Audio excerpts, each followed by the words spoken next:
Ad podcast. And a super exciting guest today. We have Dave Kaufman, who is the Senior Director of Global Marketing at Meta, who oversees all of the marketing efforts around their VR and Metaverse strategy, mainly around the Quest product. Dave has a really interesting background in which we'll get into today. Over 7 years now, I believe, at Meta, so bucking the trend in the tech industry and probably at Meta in general as far as the marketing teams are concerned. But he also had an opportunity to work in the Obama White House, and he was part of the team that originally launched Google Glass. So he's been in the augmented mixed virtual reality space since the beginning of the technical side of this space, and as headsets and different types of wearables started to be developed. So, Dave, thanks so much for coming on the show today. Absolutely. Thanks for having me. Looking forward to it. Yeah, you got it. So, hey, I already just touched on your background a bit, but I always like to hear a little bit of it from the horse's mouth, so to speak. So do you want to maybe walk us through some of the salient points and kind of how you've navigated this really interesting career at being at the forefront of the wearables and the VR, AR, and MR space? Yeah, absolutely. I love walking through it in a conversation because it feels like I've planned out each step so perfectly. But it's mostly been falling from one thing to the next. But I tend to say that I'm a rare case who was interested in a career in marketing from very early on. So starting in around fifth grade, I would say I was pretty set on either playing shortstop for the New York Yankees and replacing Derek Jeter one day when he was ready to retire, or going into the world of advertising. I was inspired very young by the Absolute campaign from the early to mid 90s. Had all the Absolute ads up on my wall, which in hindsight is a weird thing for a fifth grader to have a lot of vodka ads on their wall, but was just super interested early on, really in the world of advertising from that time. So fast forward many years later, started my career at Google, spent much of my time at Google working on Google Glass. So I was there from the early days with all the glitz and glamour and incredible headlines about it being the next iPod and the next big thing. Was there through the, let's call it the eventual crash and burn, or I'm sure there's a more delicate way to put that, but sure we'll touch on it. But learned a lot through that experience, not just about AR and mixed reality and being early in that space, but just working on teams, through failure and things essentially not going to plan. I left Google after Glass and went very briefly to a hardware startup in San Francisco called Halo Neuroscience, which was building kind of wacky neurostimulation devices for elite athletes. We're working with the US Olympic team and with a number of different professional sports teams. It was a good experience to move from the huge operation that was Google to really 8 people in a room trying to figure out a hardware startup and get everything off the ground. So it's interesting experience about just being in a scrappier environment and really every dollar and cent mattering. From there, I took a unexpected career turn after getting the best pitch from a recruiter I've ever gotten from someone in the Obama White House, with the phone call asking, have you ever thought about using your skills as a marketer to serve your country? Just a really good pitch. So I joined a team called the U.S. Digital Service, which President Obama started after, if you remember back with healthcare.gov, when that whole policy nearly went off the rails because the tech infrastructure underlying it didn't work. So I did comms and public engagement, which was kind of a synonym for marketing, essentially landing the president's tech narrative as part of his achievement and trying to get more people in the tech industry to serve, whether their local government or their federal government at some point in their career.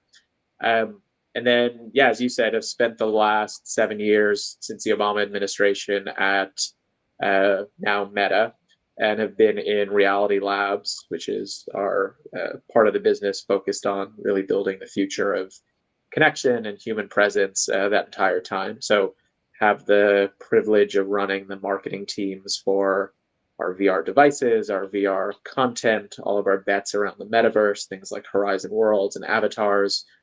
So I've had the really unique experience of working on all this stuff from the time that it was kind of like, hey, why is Meta in this space? And then over the last few years, from rebranding the entire company around it and being very direct about why we're in the space and it really being at the forefront of everything. So, bit of a meandering path. I don't know that I planned on federal government, obviously leading my way back to mixed reality and virtual reality, but it worked in hindsight.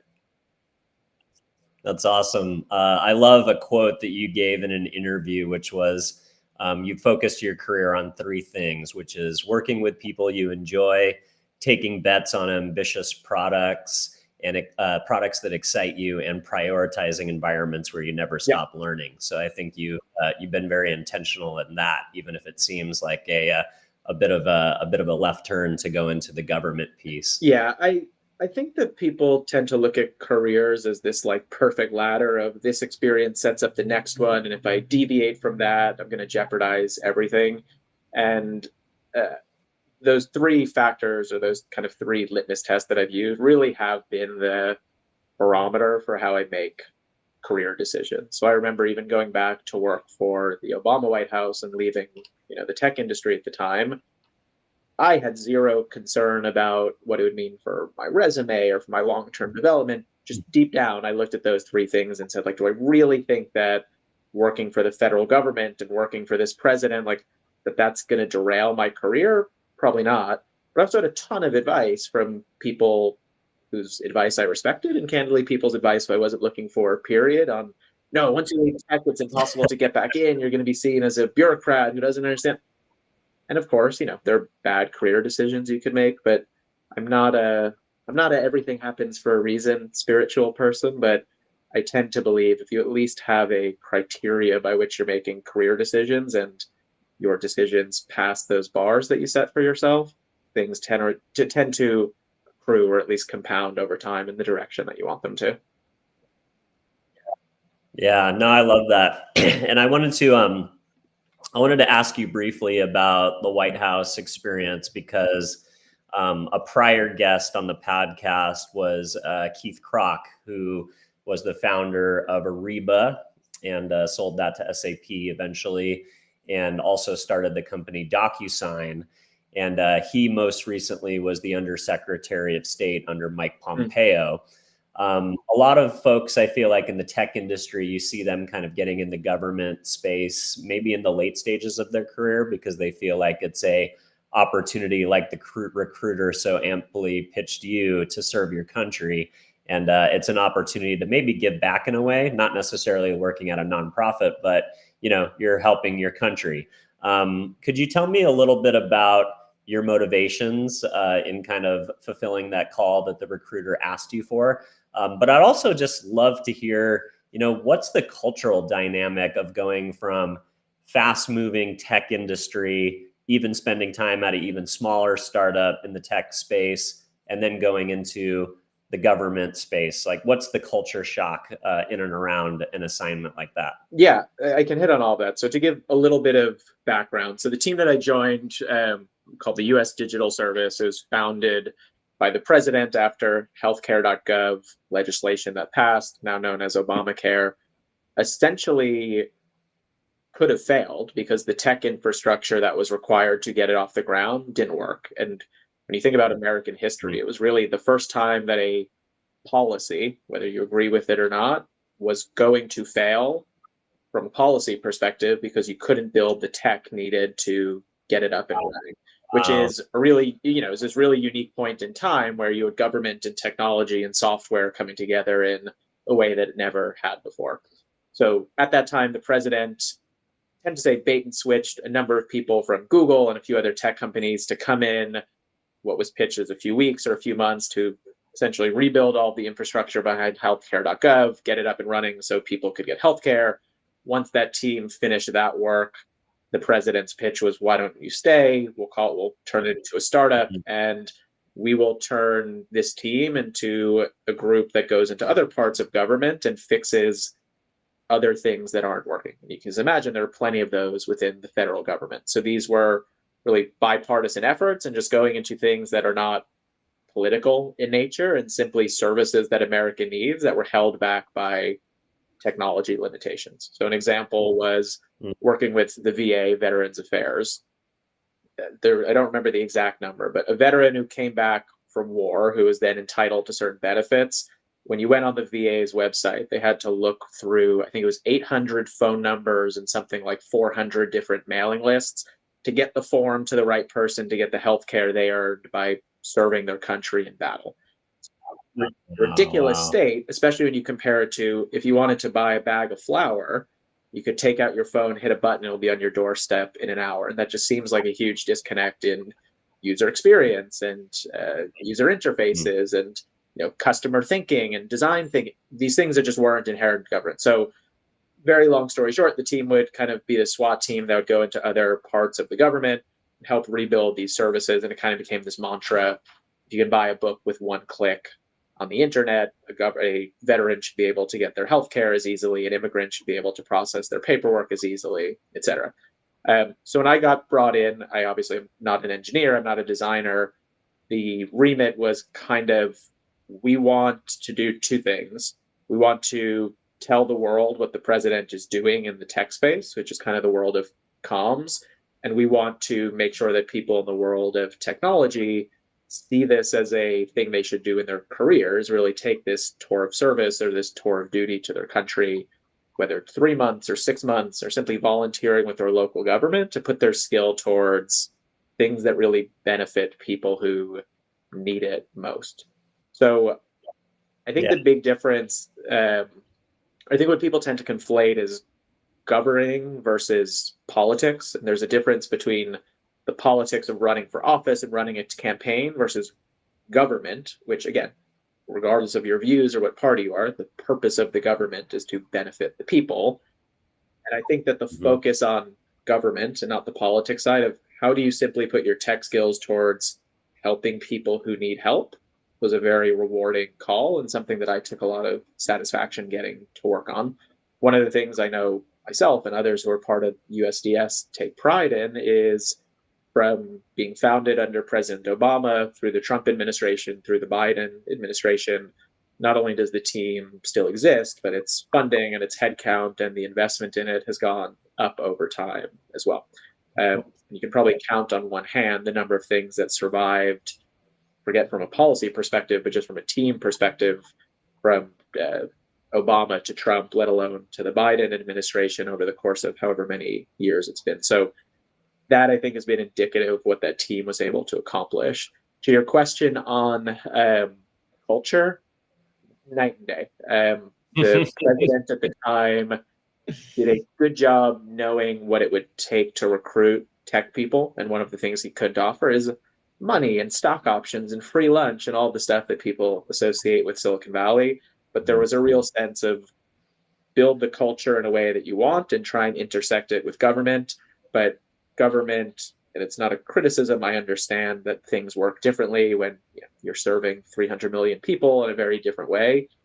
Very slow, very political, very bureaucratic, getting used to things like where you sit in a meeting room based on your rank. Frankly, never something I would think about going into a meeting at Meta, is like which chair that I pick. So all that kind of stuff took a ton of getting used to, but proud of what the team accomplished. I think I had less gray hair in my beard before the year in government. Definitely sped up my aging a bit, but an experience I would still recommend to anyone who works in the tech industry and just feels that they want to give back in a way. I love it. It almost feels to me like the Peace Corps or Teach for America, but like something that the tech industry can, apply their So I skill have set. a sticker behind me somewhere, but it was a team unofficial motto. I was calling it the Peace Corps for Nerds. It's the perfect parallel because it was started under President Kennedy, still exists today. And that's what we hope that the digital service is 50 years from now as well. I love it.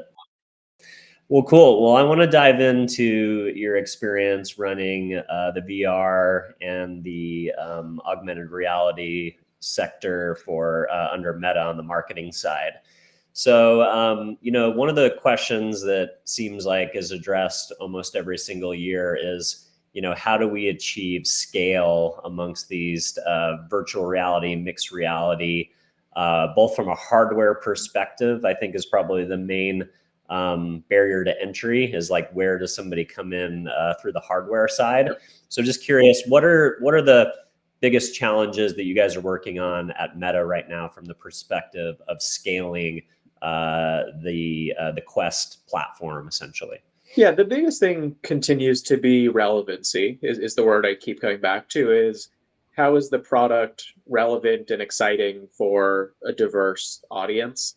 And I think that's something that the VR category has had a hard time with historically. So I don't know the percentage, but I think a lot of people have tried a VR headset, whether at a friend's house or at a trade show or in a store, and gone, wow, that's really cool. It looks like I'm flying, or it looks like I'm on Mars. And then you go, would you buy one? Would you keep using it? You kind of go, well, no, I don't know what I'd use it for, but like it's really cool. So we've been focused on essentially for the length of working on VR, but really over the last 5 years has been on not just building technology for technology's sake, but building experiences that are additive to people's lives, that are valuable and relevant to different people's interests. So VR as a category really got started with the gaming world and still is very Mm. heavily tied to gaming, which I think is a good thing. And we've created the kinds of gaming experiences that you can only have when you're fully immersed in a unique environment that isn't the same as clicking buttons on a controller when you're fully in a different place. We've also seen huge growth around things like fitness. That was a big one that started to pop for us during the pandemic. So when you think about Mm. the big barrier for many people working out, it's simply not liking it, not enjoying the experience, not wanting to go to the gym, not liking riding a Peloton.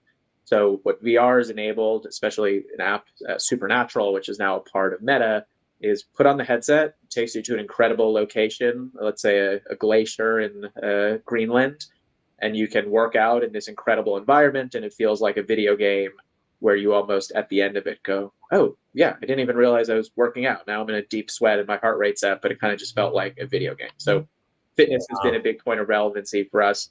And then one of the other big areas of growth, especially in the last couple of years, has been the idea of social experiences, which obviously intersects a lot with Meta's mission and our vision for the space. Is what does it mean to feel like you're in the same place as someone, even if you're 3,000 miles away? So enjoying the conversation with you, but we're on a flat 2D screen, and it's not the same as if we were sitting in the same room or if we were, in the same space, period. And that's really the limitation of technology today. I don't think VR is fully there yet, though there are incredible experiences where you're doing things together, whether it's simply hanging out and watching a basketball game, or it might be playing ping pong, even if you're on opposite sides of the country. You can picture a day where you and I would never even consider using a video chat or a phone call for a conversation like this because we want a degree of presence and intimacy, and you want to be able to pick up on my body language when you ask a question.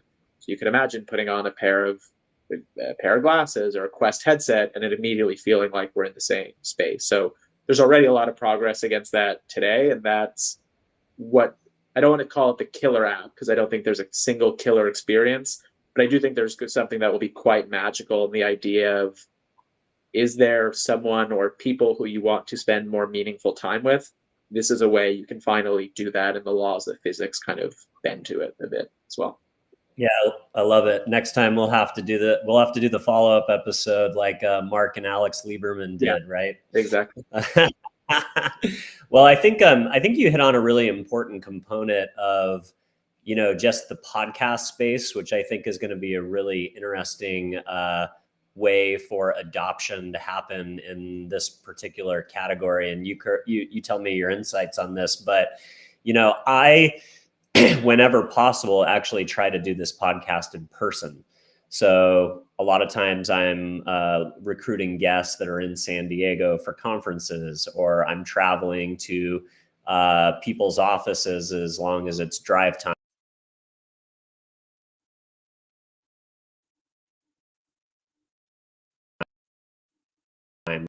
Like if it's Los Angeles or Palm Springs, that for the right guest from time to pack up a very specific, kit oh, excuse me. It looks like I just had a camera malfunction. Give me 1 second.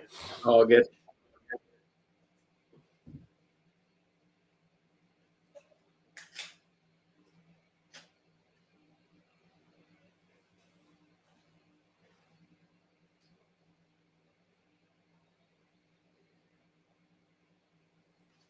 All right, I'm just gonna switch cameras real quick. Sorry.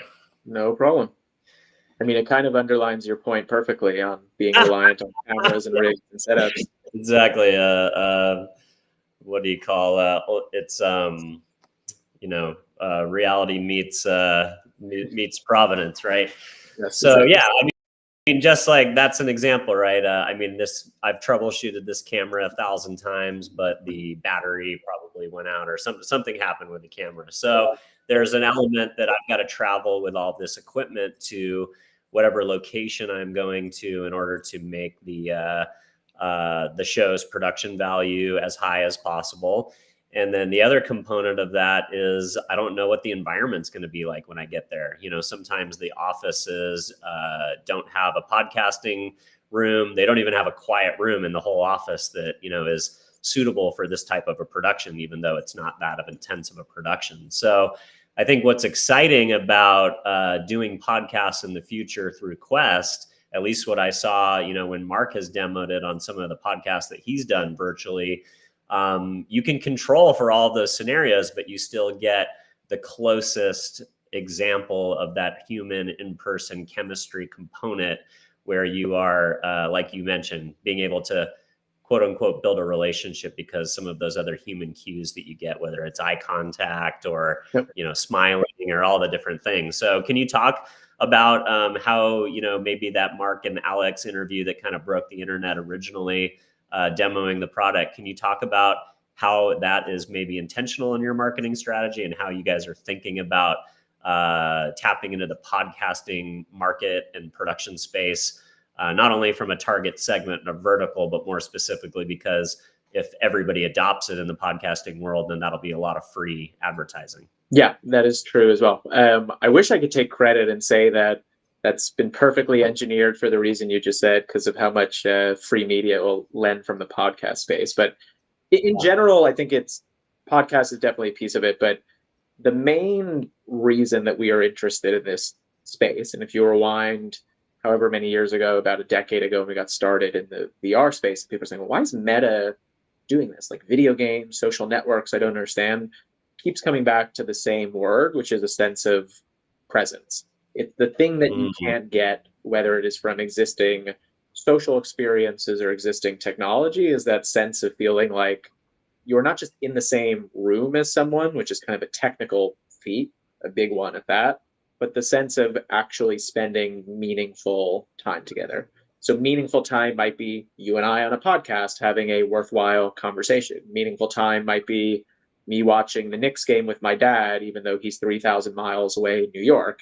It might be simply playing a game together, and the meaningful time is what's not sent, but it's us taking down an enemy together, and the body language of how we're interacting. All of that is really, when we talk about the metaverse as a concept, the future where we see the internet going is being richer, more personal, more anchored in a sense of presence and feeling like you're able to spend meaningful time with people despite the limitations of time, space, physics, however you want to call it, which I know sounds quite lofty. But yeah, I mean, from a podcast perspective, you obviously relate more than most, but people also, I'm sure, listen to a ton of podcasts and can probably pick out and go, oh, I bet those two people are in the same room because the host just kind of made a joke about the way he like wiggled in his chair to that question. And that must not be one he wanted to ask. And there's this, we've all spent years, it's cliche to talk about the pandemic.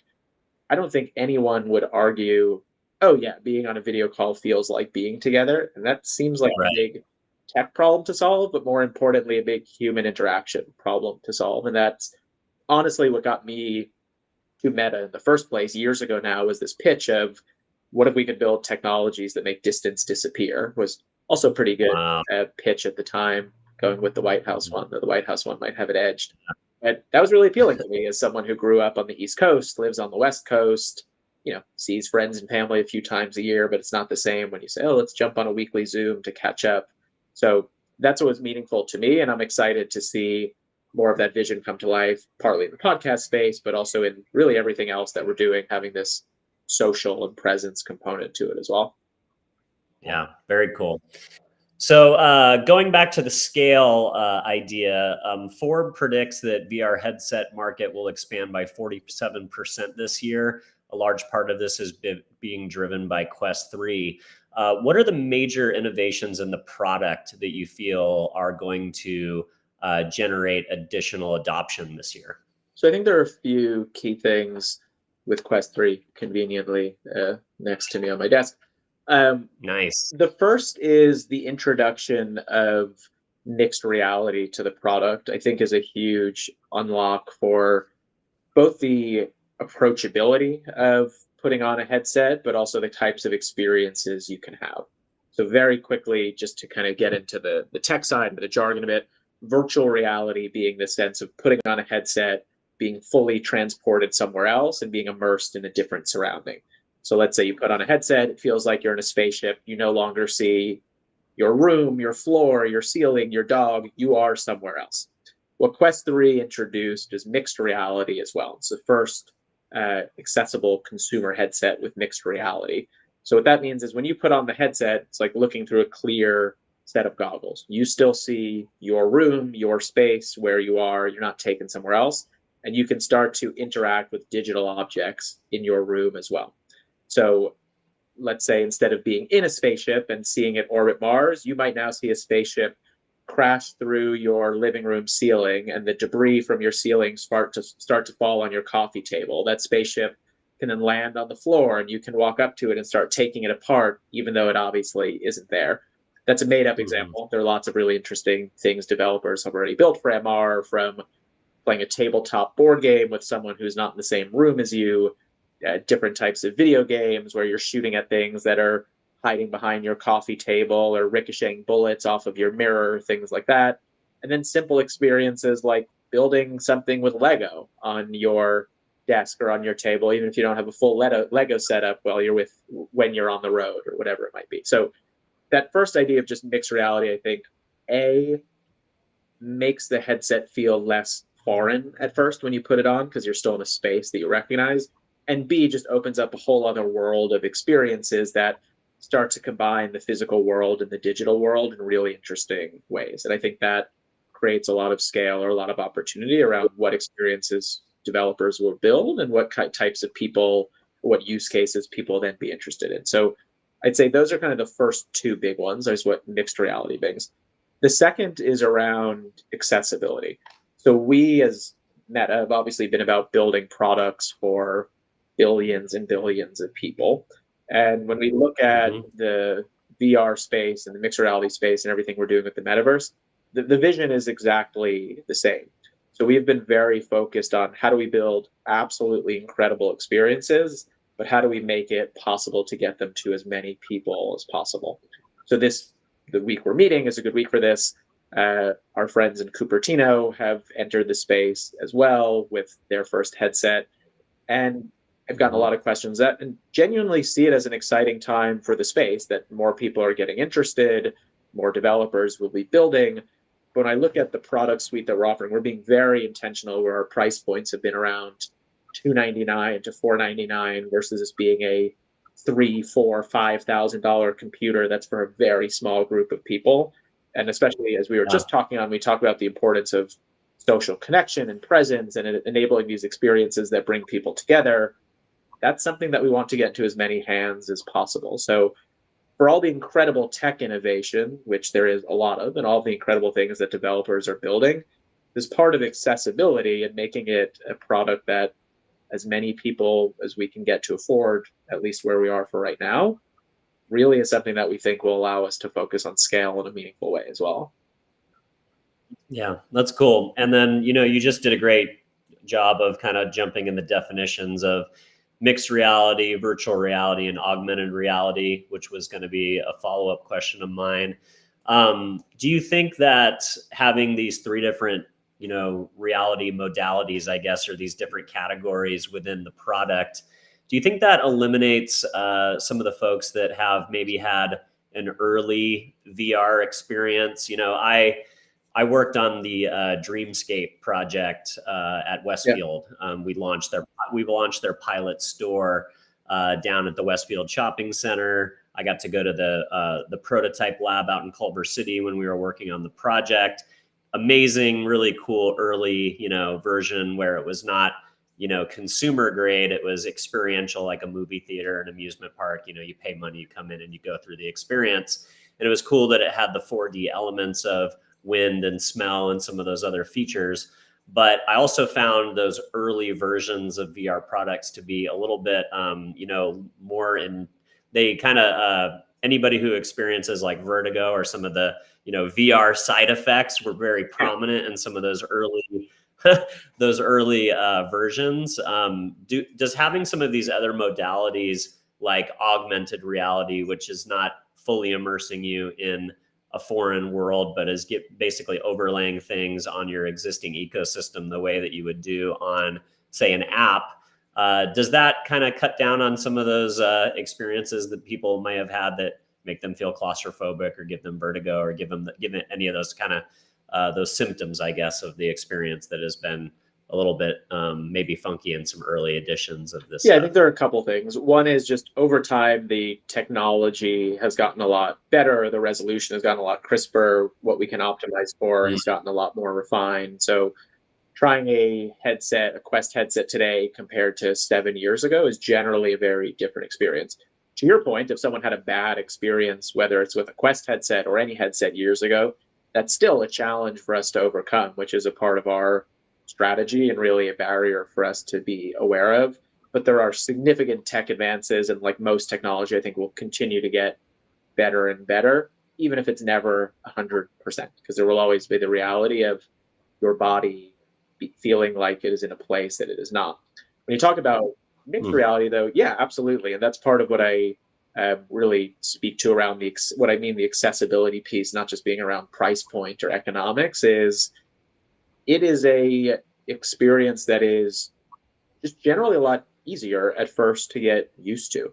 And that's not to take anything away from VR. There's an incredible amount of work still being done in VR, built for VR. This is not we were once VR and now we're MR. Like, it's how these all come together. And I think these terms will also melt away once this really just becomes a standard way of interacting with computers. But yeah, putting on a Quest headset today and still seeing your living room, but then seeing your menu pop up over it and then saying, I want to play this puzzle game. Great. Now the puzzle just landed on my kitchen table and I can interact with it there. Absolutely. From a technical perspective, the kind of things or the kind of downsides you're hitting on aren't there, because what your body feels is still that you are in your space. There's now just a thing that isn't actually there that you can manipulate and interact with and touch and play with. So yeah, whatever section of our TAM is going to reject VR because the technology just doesn't agree with them, this is a whole other slate of experiences that people can build for now as well. And it's something we're obviously very early days, but it's exciting to see the little things developers already building and some of the big swings that people have taken already and taking advantage of this new technology and the form factor. Nice. Yeah. So we've talked about the idea that, gaming is obviously going to be a forefront leader, as, video game experiences have always pushed them, whether it's a first person shooter, the idea of a gaming environment has always been the most natural progression. But in another interview, I heard you talk a lot about workplace productivity and kind of use cases for the office. Yep. Some of the obvious ones are, what we already talked about, making meetings more immersive and more real and more conducive of building relationships. But what I loved also is you talked about learning by doing, right? I think so much of how we absorb and skill up, whether it's through watching videos or taking online classes or reading blog posts or going through even certifications in a college setting, are helpful, of course, but that's why they have laboratories, right? So you can learn by doing. So can you talk about some of the opportunities for scale through workplace productivity? Yeah, it's a really touch on the learning component and any. Yeah, it's an exciting space, and I think it's one that often gets overlooked because there's so much, call it sexy stuff going on around, fitness and video games, the kind of stuff that is just inherently fun at its core. But work and productivity and learning and training is a huge opportunity and something we're already seeing a lot of traction around. So I tend to think about the workspace in a few different ways. So there is collaboration, or simply kind of coming back to this word of feeling present in a way that is impossible today. So I'm sure you've been on work calls where the person's presenting the slides and it's like, God, get me out of this meeting. This is, like watching paint dry. That's very different than being able to put on a headset, be in the same space, instead of looking at a slide about the design of the next widget that your company is building, being able to touch it together, being able to manipulate it, being able to take it apart and see the exploded view, even if you have 10 different engineers in 10 different locations. So that sense of making our standard way of communicating, which is these flat screens, actually being able to be together and be collaborative, is one big hotspot area. The second, beyond moments of collaboration, is also solo work. So when you are at your home office or in your office, wherever it might be, you generally have a setup with your keyboard and your monitors and everything perfected and your standing desk.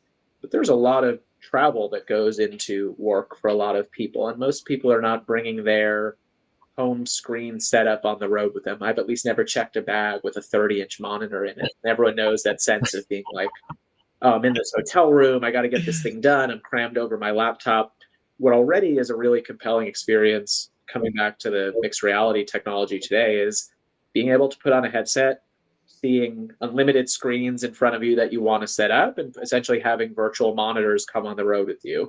Or being able to, again, maybe you're Wow. a designer, you're an engineer who's building something, not have the prototype with you, but being able to see the thing in mixed reality and being able to make design decisions and product decisions with 3D model instead of a flat 2D thing on a screen. So that solo productivity also becomes a very interesting space as well. And it's something that we've seen developers and businesses already invest in, but also people hack together just as individuals with the kind of baseline technology and app that's on Quest today. And then, as you hit on a little bit, there's a huge amount around training, education, hands-on experiences, etc. So we see businesses do things from learning how to fix a jet engine before actually touching it, or if you're a surgeon, doing a practice tricky surgery with a virtual scalpel in hand and a virtual patient, which obviously is not something you do in the real world. I don't think you get practice runs on living humans to perfect your scalpel technique. You also see stuff that is inherently scary, but real world, of like, what does an active shooter drill look like in VR? Learning what it looks like if you have to prepare for the worst in a store environment, and what would that be? And how do you put yourself, in a scenario that hopefully you're never in, but being able to recreate something that, again, you will never get from a manual or a 2D training or a training video. So I think that there's a massive amount of untapped potential on the work, the training, the education, the productivity space. But to what you said, it's not, new technology versus old. It's like, I just think there's a lot in how do you enhance and bring things to life as well. And when you talk about education or training or learning, there's jet engines, but then there's also the high school student who wants to learn about ancient Rome and doesn't just want to look at the textbook and wants to go there. I think there's a ton yet to be built there, which again is what gets me excited. There's never a dull day on this team, and there's so much ahead that hasn't been built yet. Yeah, it's really cool. I was researching a gentleman that owns a special effects company that is a huge innovator in using VR in the special effects world from a workforce productivity perspective. And they showed some demo videos where essentially, you can build out a Game of Thrones style world, or like a scene inside of a movie. Yeah, and then you can kind of come in with the VR headset and move columns and add things, in the virtual space. So it allows, things like location scouting and 3D animators to kind of like tour these potential spaces before they actually go in and shoot it, and kind of really get everything right and have that ability to kind of look and feel and see as much of it as possible before they get on location. And I imagine the things that are being done in VFX and special effects filmmaking are probably at the real cutting Absolutely. edge. And it's, it sounds a bit cheesy, but it's really just the phrase I keep coming back to is the idea of not being bound to the laws of physics, but pick any job, which might be construction worker, Martin Scorsese, or, an engineer who builds microwave. I'm picking the most, random jobs I can think of. If you said, what would be beneficial to your work if you weren't bound by physics, which might mean being 10,000 miles away from a location, not being able to bring something home that you need to bring home, blowing something up and doing a practice run without actually burning your budget on it. The VR and mixed reality, it's why I think the terms and the technology are less important, really become this canvas for what would you build if there weren't limitations, or what would you want to do? And a lot of that stuff is now possible, which I think is a pretty exciting canvas for us to be working on in the space. I love it.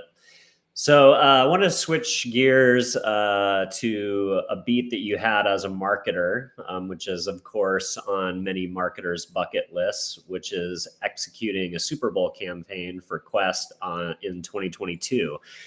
Can you talk a little bit about that process, the insight that you came up with your agency? That's just a fun moment that not every marketer gets the opportunity to be a part of, especially at the level that you guys were involved. So do you want to talk a little bit about that campaign and kind of how it came together? Yeah, it's definitely a bucket list moment, and try not to take for granted having been able to work on that experience. So rewinding all the way back to 2022, which seems like it was 10 years ago, we had just rebranded the company as Meta, which was obviously a huge shift for us. And part of that was really putting our bets around the future of the internet. So the metaverse, VR, AR, really all of these technologies that had kind of been the skunkworks lab of Meta to the forefront of what we were doing, into the core of the company, down to the name of the company. So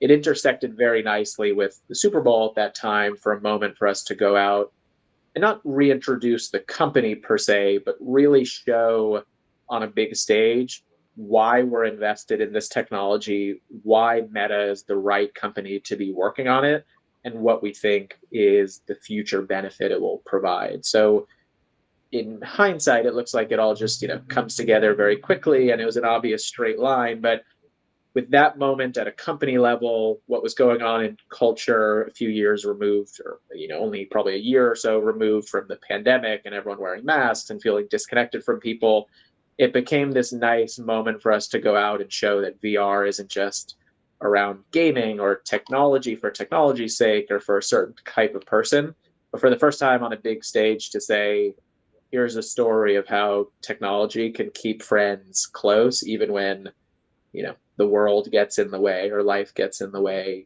It's just a story I think most people can relate to, of getting older and not seeing their friends every day and saying, oh, I'll catch you in a few weeks, and then saying, how did I not see you in a year? So all of that, really the moment in time for the company, the moment in time in culture around the pandemic, and then just really the way that we saw people using the technology, became this nice moment to go out and say, here's how VR will help bring people closer together. So it was an incredible experience. It also involved putting together a Foo Fighters show in VR. It was pretty cool as well. Fortunately, I'm a Jets fan. The only thing that would have made it better was if the Jets were in that Super Bowl. It looks like it might be another 100 years till they achieve that as well. But it was definitely a formative experience, and something that I think has helped set the course for a lot of the tone of our advertising over the last couple of years. Yeah, that's awesome. And I think you mentioned in an article that part of the insight for the campaign came from a behavior that you were seeing in Horizon Worlds, which is the social sandbox component. You saw a lot of people building places from their past. Yeah. And this really seemed to inspire the work and kind of the throwback to nostalgia. Can you talk about that insight? And is that a trend that continues, like kind of this revisiting of past, kind of trying to relive moments from the past, so to speak? I think that the moment in time because of the pandemic, I think was super unique, where people were just so craving connection and like thinking about the moments that brought them the most joy at just this, absolutely terrible time. So literally in Horizon, we saw people building their favorite arcade from when they were growing up, or their favorite whatever pizza joint from in town, and recreating it as a place to hang out. Today there's definitely people who still build that. I still think there's a degree of nostalgia machine that can come with this blank slate of technology that can kind of enable anything. The main thing though that really was true at that time and that continues to this day is people seeing this as an opportunity to really connect in a different way. So I think one of the behaviors that a lot of people saw during the pandemic was people had downtime and they did things like having a weekly Zoom with their best friends. And then the pandemic ended, and that kind of ended as well, as everyone went back to their day to day. One of the behaviors we've not only seen keep up but grow a lot in Quest is people moving uh, their social time when they are not co-located into VR experiences. Some of those might be nostalgic ones, like playing the new Ghostbusters game for VR, and some of them are as simple as getting together in Horizon and actually not doing much besides walking around and hanging out and simply, mimicking this idea of feeling like you're together even when that's not possible. So I definitely still think that there's a nostalgia element that certain developers, certain builders bring in. I think the real thread, though, that's most carried forward is this idea of what if we could do something together tonight? Cool, let's go do it. And that's what, again, personally gets me pretty excited about the technology. Very cool. So I want to hop into my segment of the business on the marketing side, which is the creator Yeah. economy. I'd love to get your take on, obviously Meta is deeply involved in the influencer marketing world, mainly through Instagram being the most prevalent site in which influencer marketing transactions happen in the social space. Yeah. So you guys have a huge wealth of creators already at your fingertips through a platform like Instagram. You talked a lot about developers, but where do traditional content creators pull you as a marketer, essentially marketing the category and the hardware and the segment at Meta? But where do you see creators playing a bigger part in the ecosystem of actually, creating things inside of the metaverse and not only driving awareness but also helping build the vision, I guess? Yeah, it's a good question. I think that there are probably like three key ways. The first is probably the most straightforward is influencers and creators really being an interesting part of our marketing strategy.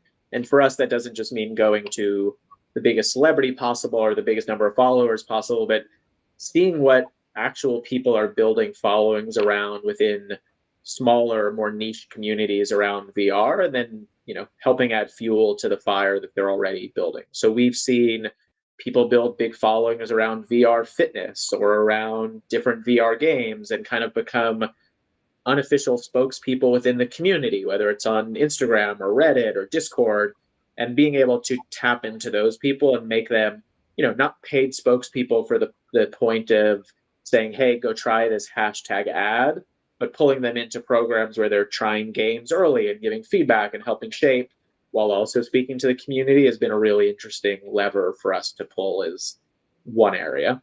The second is we've just seen creators utilizing our products to create content in new ways.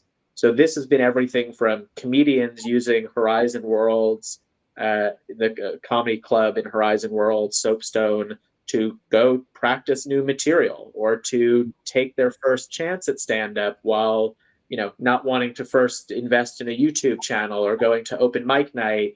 You see gaming creators doing interesting things. You see people around the NBA watching games and commentating in different ways. So I think you see creators experimenting with the VR product on how does this help them create more interesting content.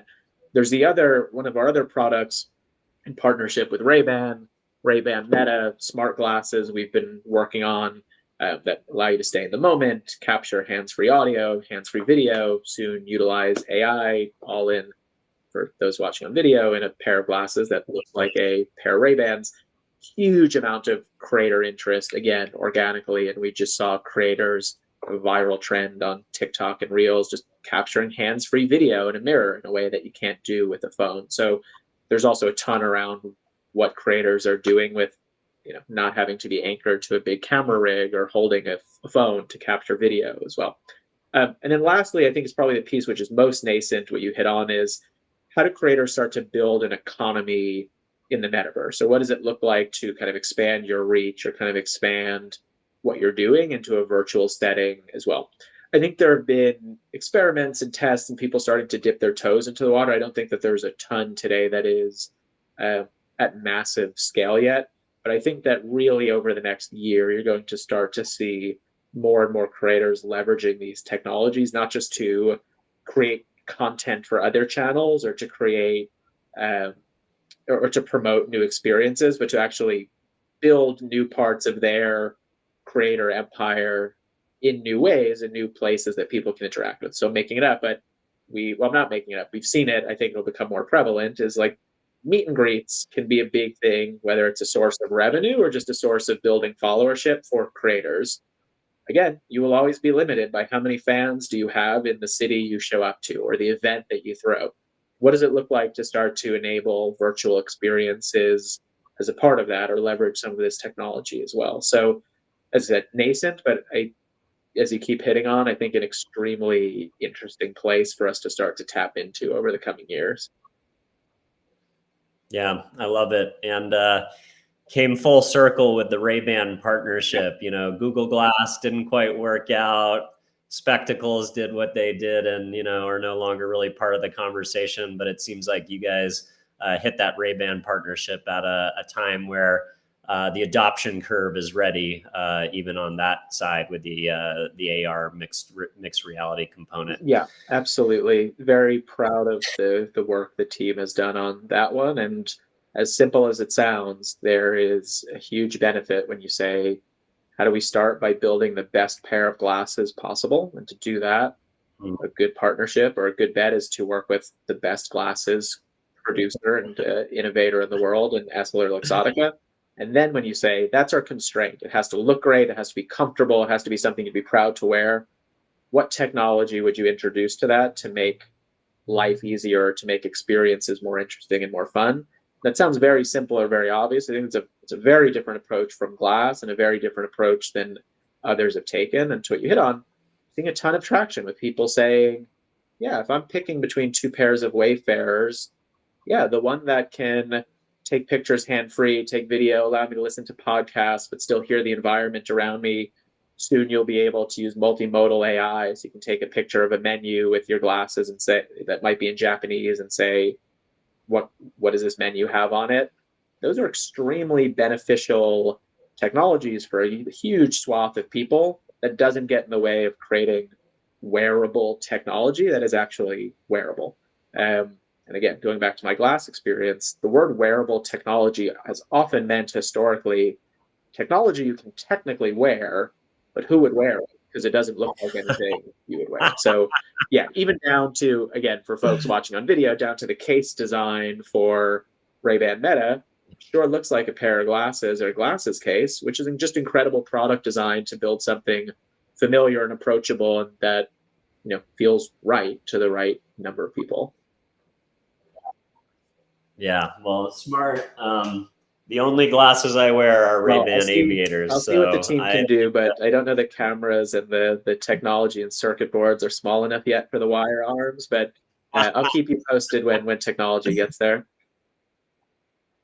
Yeah, no, but I think you hit on a great insight. I would probably never have been caught dead in Google Glass. The CEO of my last company used to wear it out to parties, mainly as just almost like a conversation starter. And the spectacle ones were pretty tough too. But I think the partnership with Ray-Ban, you guys have hit on the most important thing is, make it accessible to people who want to wear glasses and look cool first, and let the technology enabled piece be the additional, added value, so to speak, or make it easier for them to adopt it as a fashion statement in addition to a first adopter on the tech side. 100%. 100%. Cool. Well, Dave, this has been a super exciting show. My last question to guests is always, what are you most excited about in, say, the next 6 to 12 months of your role leading marketing at Reality Labs? You know what? I say the same thing every year, but it remains true, is when you're working on such nascent technologies, every day kind of feels like make or break. And I take that as a real motivator and a real point of excitement. But I really think in particular, 2024 is going to be such a formative year for these technologies, not just for Meta, but for the space as a whole. So at the end of the day, I'm most excited about getting the technology into as many hands as possible and as many developers building as many incredible experiences as possible. When I look at that it's only January 17th and I see the roadmap ahead, there's a lot of that to come. So unfortunately, I can't leak too much of it, but watch this space. I think it'll be an exciting year for the experiences that are coming, but also for our hardware lineup as well. Very exciting. Any last things you want to plug or let people know where to find you if they Sure. want to connect? LinkedIn, probably the best spot. Dave Kaufman on LinkedIn. Besides that, check out meta.com/quest, and we'll see you in VR.